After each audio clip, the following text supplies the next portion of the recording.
I never imagined my own son's wedding would end with my cheek burning and the whole room pretending not to stare.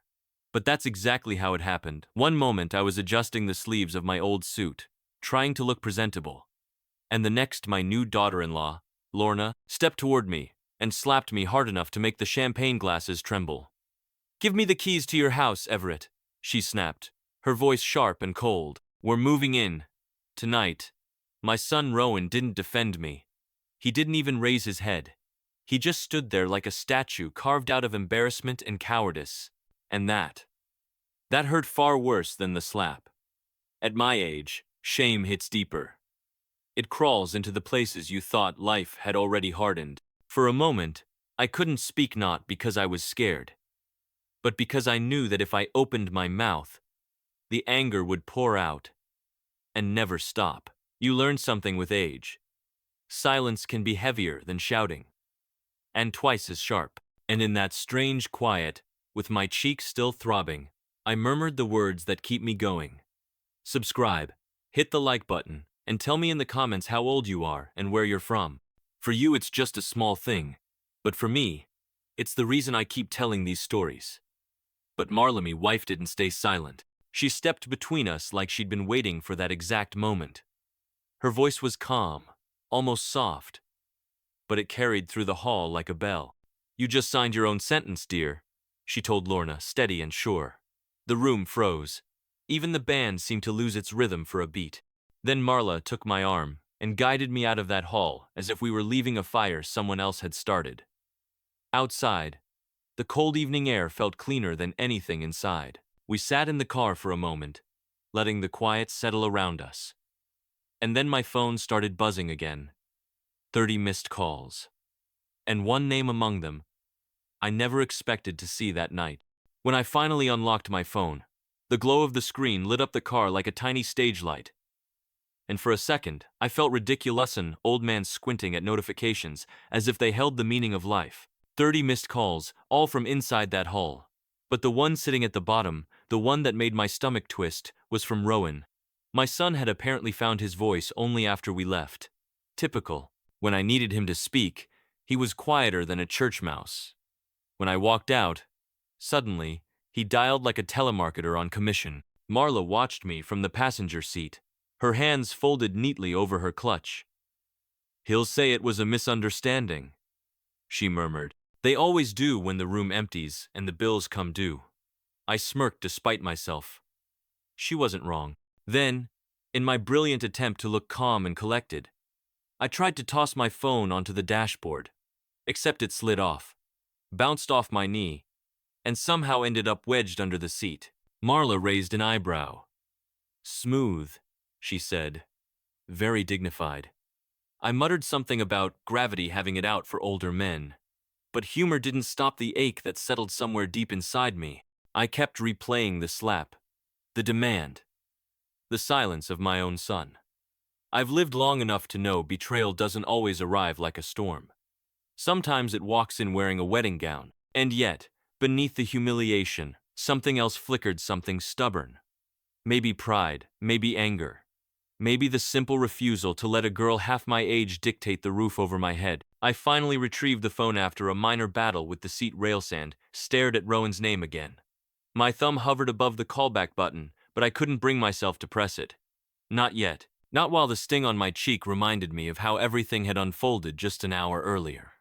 Marla touched my hand. "Drive," she said quietly. "Where we go next is up to us, not them." And as the engine rumbled awake, I realized something unsettling. The night wasn't spiraling out of control. It was lining up for a confrontation I'd been avoiding for years. Rowan's choices, his loyalty, his silence tonight would expose all of it. And the moment we turned out of the parking lot, headlights flashed behind us, matching our speed, closing in fast. The headlights behind us stayed glued to my bumper so closely, I started wondering whether I'd accidentally become a parade float. I tapped the brake onsonant to be petty, just to check if the driver was awake. But the car behind us immediately flashed its high beams, like an annoyed lighthouse. Marla sighed. "That's Rowan," she said. "Only he tailgates like that and thinks it's subtle." I wanted to laugh, but there was a knot in my chest I couldn't shake. Part of me wished he'd stay back at the hotel and deal with the chaos he helped create. Another part, an older, foolish part, still hoped he'd show up with an apology big enough to fill the space between us. But the truth is, Rowan hadn't given a real apology since he was 8, when he broke my fishing rod and blamed the fish. When we stopped at a red light, he rolled down his window and stuck out an arm, waving frantically as if he were directing airplanes. I cracked my window 2 inches, the official dad boundary for unwanted conversations. "Dad, wait! Please!" he shouted. The light turned green, and I rolled the window right back up. Maybe it was petty, maybe even childish, but it felt unbelievably good. Marla pressed her lips together, trying not to smile. "Mature behavior from both generations tonight," she said. I shrugged. If he wanted maturity, he should have raised me better. Even she snorted at that one. But beneath the jokes, something splintered inside me. I kept asking myself the same question. When did my own boy start treating us like burdens instead of parents? Was it something we missed? Something we forgave too easily? Or had he simply learned to bend toward the loudest voice in his life? And right now, that voice was Lorna's? A hollow ache settled in my chest as we turned onto our street. Even the porch lights of the neighboring houses looked different tonight, colder somehow. Like the world was holding its breath. Rowan's car followed us all the way to our driveway. I put the gear shift in park and sat there, hands on the wheel, feeling the weight of every year, every sacrifice, every quiet moment when we'd hoped Rowan was becoming the man we raised him to be. Then, before I could decide whether to get out or drive somewhere far enough to confuse even my GPS, Rowan stepped out of his car and started running toward Arsty, crooked jacket missing, panic written all over his face. And that was the first moment I realized he wasn't chasing us just to apologize. Something else had cracked open behind him. Rowan ran toward us like a man who finally realized gravity applies to his decisions too. His shoes slapped against the pavement, and for a moment I thought he might fall straight onto our lawn. Wouldn't be the first time he did that, though usually it was after Thanksgiving wine. He reached the car just as I opened my door, bent over with his hands on his knees, gasping like he'd just sprinted a marathon he never trained for. "Dad, wait, please don't go inside," he wheezed. I raised an eyebrow. "Rowan, son, this is my house. Where exactly am I supposed to go? The neighbor's bushes?" Marla shot me a look, but even she couldn't hide the twitch of a smile. He straightened up, face red, hair messy, tie hanging like a sad piece of spaghetti. "Lorna's furious we didn't know you were leaving. Look, this got out of hand." "Out of hand?" I repeated. "She slapped me at your wedding, Rowan. That's not out of hand. That's out of her mind." For a heartbeat, he didn't argue. That silence finally felt like honesty leaking through a crack. But then he rubbed his forehead, the same way he used to when he forgot his homework. "Dad, we didn't mean to push you, I swear. Lorna just..." she thought. "Oh, I know exactly what she thought," I said. "She thought she could claim my home like it was a party favor." Marla stepped out of the car, adjusting her shawl with that quiet grace she uses right before she says something that ends the conversation. "Rowan, your wife crossed a line tonight," she said gently, but firmly. "Your father and I will not pretend otherwise just to keep the peace." Rowan looked between Ush's parents on one side, the wedding hall disaster echoing on the other. And for the first time in years, I saw fear in his eyes. Not the childish kind, the adult kind. The one that comes when a person realizes they can't control the consequences they've unleashed. He opened his mouth, closed it again, then looked up at our front porch like it held the answers he didn't have. "Please don't lock me out," he said quietly. She's already on her way here." Marla and I exchanged a glance. A long, heavy one, because if Lorna was coming here, to our house, after everything that just happened then, the real confrontation hadn't started yet. It was about to walk up our driveway in heels. I don't know what I expected when Lorna's car finally screeched into our driveway, something dramatic, maybe. But nothing prepared me for the sight of her storming out in that wedding dress, bundled in Rowan's tux jacket, like a runaway bride who took a wrong turn and ended up in a driveway she didn't pay for. She stomped toward us, heels sinking into the grass. muttering something that sounded like legal threats mixed with bad perfume. Rowan stiffened. Lorna, please, just. She cut him off with a raised hand. No, I'm not talking to you. I'm talking to them. I leaned slightly toward Marla. You think she practiced that in the mirror? Marla whispered. If she did, the mirror probably tried to leave too. But jokes aside, my pulse thudded. My own home suddenly felt foreign, like its quiet walls were bracing for an earthquake. Lorna pointed at our porch. We are moving in tonight, she declared, her voice trembling with entitlement rather than fear. You can't keep what should belong to Rowan and me. I felt something old and stubborn rise in me, something I thought age had worn dull. But instead of shouting, I cleared my throat and said, well, before you move into a house, you should probably know where we keep the spare key. Her eyes narrowed with triumph. I continued, unfortunately for you, I forget where I put it every other week. So, good luck. Rowan slapped a palm over his face. Marla pressed her lips to hide a smile. But Lorna wasn't amused. You think this is funny? She barked. You owe us this house. And somehow, hearing those words, you owe, snapped something in me cleaner than bone. No more confusion. No more doubt. No more excuses for Rowan's silence or her arrogance.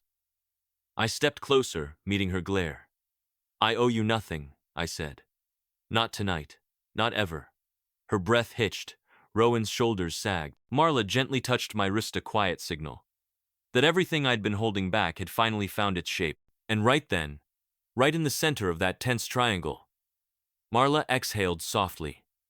And the shift in her posture told me the story was about to change hands entirely. Because from this moment on, the voice in our home would no longer be mine. It would be hers. When Everett stepped back and let me move forward, I felt something settle in my chest, something steady, old, and familiar. I've spent years smoothing the edges of this family, patching over the cracks, making peace where there was none. But that night, staring at the girl who had just struck my husband, I realized peace was no longer an option anyone deserved from me. Lorna stood there on our lawn, shivering in a jacket that wasn't hers, glaring like a queen whose crown had slipped. You need to understand, she said. Rowan and I deserve a place to start our life. Your house is the logical choice. I smiled gently. The kind of smile older women use when they're deciding whether to laugh or lecture. My dear, I said softly, a logical choice would have been not slapping the man who owns the house. Everett coughed beside me, one of those coughs that tries very hard to hide a laugh. But I wasn't laughing. I watched Rowan. Poor boy. He stood there wringing his hands like a child who'd lost his mittens, muttering apologies that never made it past his lips. And suddenly I could see the truth clearer than the porch light shining on us. He wasn't the villain tonight. He was the rope being pulled from both ends. Still, pity has its limits, especially when someone tries to shove you out of your own home. Lorna stepped closer to me. You can't keep holding on to everything. You and Everett have had your time. Now it's ours. Ah, there it was. The quiet cruelty of youth, almost elegant in its ignorance. I reached up and adjusted the collar of Everett's jacket on her shoulders. Careful, I murmured. You're trembling. Cold nights aren't kind to people with thin skin. She jerked away. Everett snorted. Rowan looked like he wanted to sink into the soil. But I wasn't finished. Not yet. The anger in me wasn't loud. It wasn't violent. It was simply awake. You say this house should belong to you because you're starting your life, I told her. But a home isn't handed to you like a wedding favor. It's earned, brick by brick, year by year, and you haven't earned a single breath inside it. For the first time, her face faltered. Her confidence cracked, not loudly but like a hairline fracture in glass. Marla, Rowan whispered. Please, just let's talk inside. No, I said. We are talking right here, under the light, so everyone sees the truth for what it is. And just as I said it, our porch light flickered, buzzed, and went out completely, leaving us in a dramatic darkness so perfectly timed even Everett muttered, well, that's not ideal. But the darkness didn't stop me. It only made my next words sharper. Because now, with no lights and nowhere for anyone to hide, the real conversation could finally begin. The moment that porch light died, the whole yard shifted. Lorna froze mid-breath. Rowan whispered something that sounded like a prayer to the electrical gods, and Everett, bless his soul, started patting his pockets for a flashlight he absolutely did not have. I bought one last week, he muttered. Or, I meant to buy one. I definitely thought about buying one. Even in the dark, I could feel Lorna's impatience radiating like cheap perfume. Can we please go inside, she snapped. It's embarrassing standing out here. Embarrassment requires an audience, I replied calmly. All I see is family and one burned-out bulb. But the dark did something interesting. It made every voice sharper, every breath louder, every truth harder to hide. Rowan shifted closer to me. Mom, I'm sorry. I didn't think she'd, slap Dad. That's the problem, sweetheart, I said. You didn't think at all. He flinched just slightly, but enough for me to feel the fault line forming beneath his feet. Everett finally stopped rummaging and whispered. If someone steps in that garden hose, it wasn't me who left it there. A second later, he stepped in it and nearly went down like a folding chair. I caught his sleeve and steadied him while he muttered something about untrustworthy hoses. But even those small moments couldn't soften what needed to be said next. Lorna, I began, turning toward where her silhouette hovered, rigid and defiant. You think this house is a trophy? A prize? Something you can claim because you married our son? And why shouldn't it be? She shot back. You've had your years in it. We deserve a start. Deserve, I repeated. Such a fashionable word. Comes in all styles. Usually worn by people who've never carried weight heavier than their own wishes. She scoffed. You're just too attached to the past. No, I said. I'm attached to dignity. And to the idea that someone should show a little respect before demanding a key.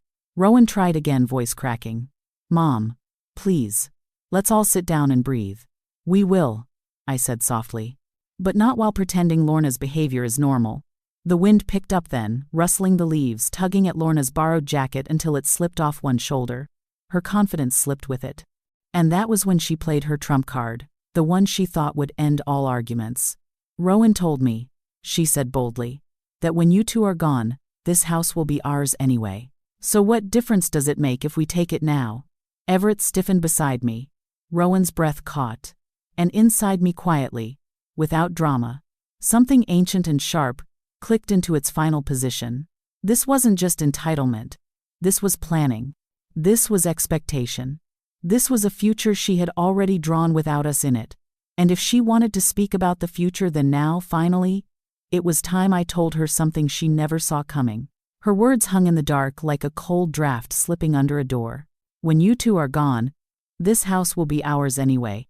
She said it so easily, so casually, as if our lives, our years, our breaths, were just stepping stones for her convenience. I felt Everett beside me straighten his back slowly, stiffly, like a man preparing to deliver a sermon he never thought he'd have to give. He opened his mouth, then shut it again, realizing this moment was mine. Good man. Even in chaos, he knows when to hand me the floor. Lorna, I said quietly, do you know what surprises me most? Not your greed, not your disrespect. It's your confidence. The confidence to assume a future you haven't earned. She scoffed again, crossing her arms. Oh please. Don't make this dramatic. If you think this isn't dramatic, Everett muttered, you clearly haven't watched yourself tonight. But I kept my gaze on her shadowed outline. You want the truth? I asked. Fine, you'll have it.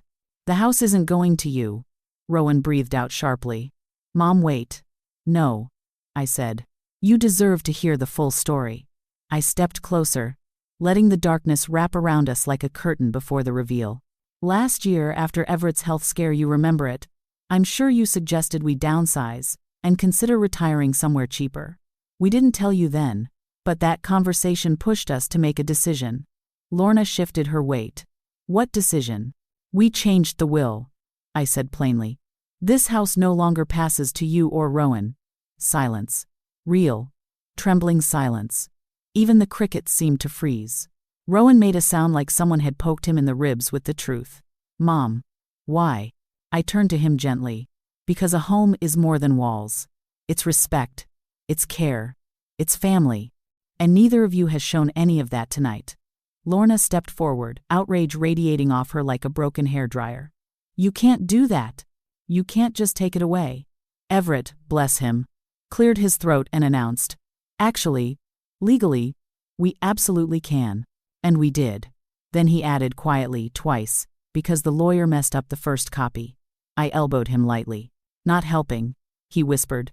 "Just providing context." Rowan looked at the ground, defeated. But Lorna, oh, she wasn't done. She wasn't built to retreat. "You think you can punish us?" she snapped. "You think old age gives you the right to play games with people's lives?" I took another step toward her, close enough to smell the wedding perfume she'd chosen to impress everyone but herself. "No," I said. "Old age gives us perspective. And tonight, my dear, perspective is all you're getting." But then, just as I thought she'd finally quiet down, Lorna did something none of us expected. She reached into her purse, still wearing it over the wedding dress, like a chaotic accessory, and pulled out a bundle of papers. "I knew you'd try something like this," she declared triumphantly. "That's why I prepared my own plan." And for the first time that night, I felt a chill run down my spine. She held that stack of papers the way a gambler holds the last card they believe will save the night. Even in the dark, I could see the white edges tremble in her hands, whether from anger or hope, I couldn't tell. Rowan swallowed loudly, the kind of gulp he used to make as a child right before admitting he'd broken something we couldn't afford to replace. Everett leaned closer to me and whispered, "If it's a recipe, I'm leaving. I can only handle one disaster at a time." It wasn't a recipe. Of course it wasn't. Lorna lifted the papers and announced, "I had a real estate friend draft a cohabitation agreement. If you two had any decency, you'd sign it and let us move in while we help maintain the place." Everett muttered, "Help maintain?" "She killed our porch light by glaring at it." I nudged him, though I didn't disagree. "Lorna," I said, keeping my voice calm and steady. "You want us to sign a contract giving you residency in a home you don't own and haven't contributed a single dollar or memory to?" "Yes," she said proudly, as if she'd solved world peace. "And what exactly do you offer in return?" "Stability," she said. "Support. A future that includes all of us." Everett let out a noise halfway between a laugh and a sneeze. "Oh, I'm allergic to nonsense," he explained when everyone looked at him. But beneath all the absurdity, something heavier sat in my chest. Not anger, not even betrayal.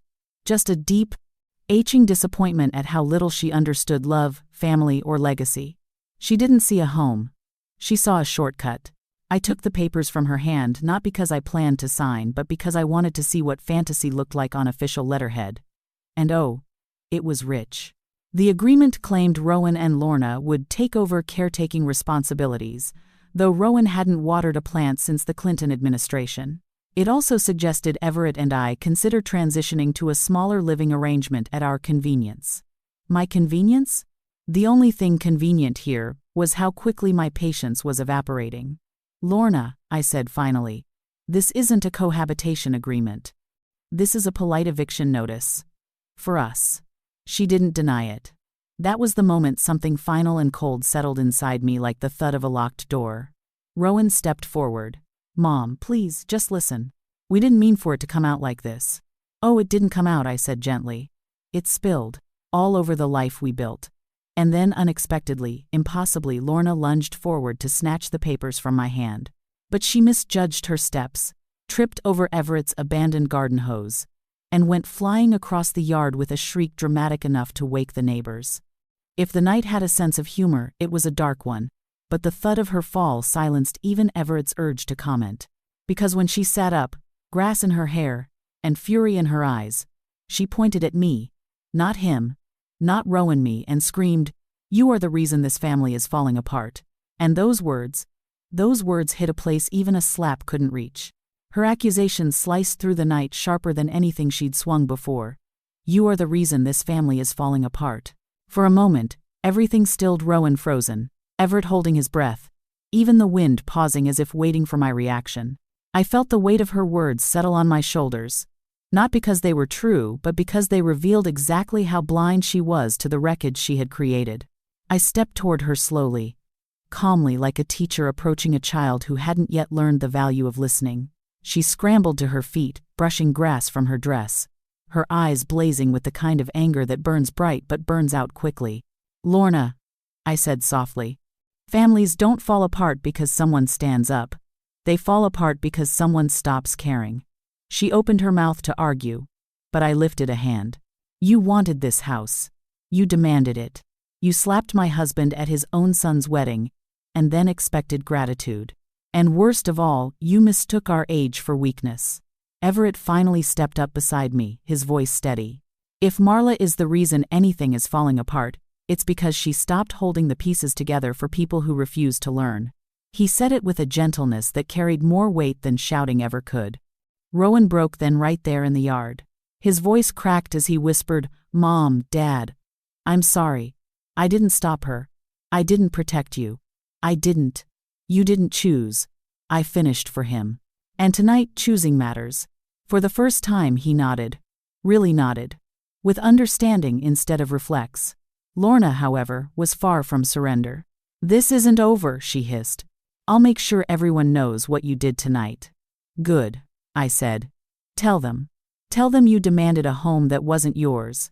Tell them you struck a man who offered you nothing but kindness. Tell them you tried to bully two people twice your age into giving up their life."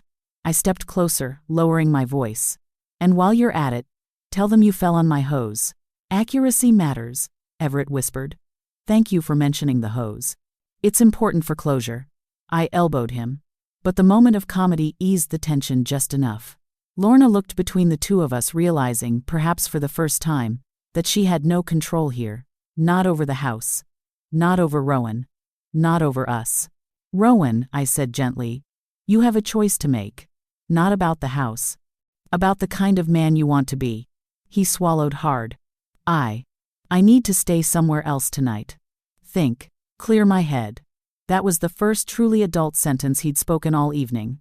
Lorna gasped. "You're leaving me?" "I'm leaving the situation," he corrected. "And you created it." He walked to his car slowly, heavily, and drove away without looking back. For once Lorna had no comeback.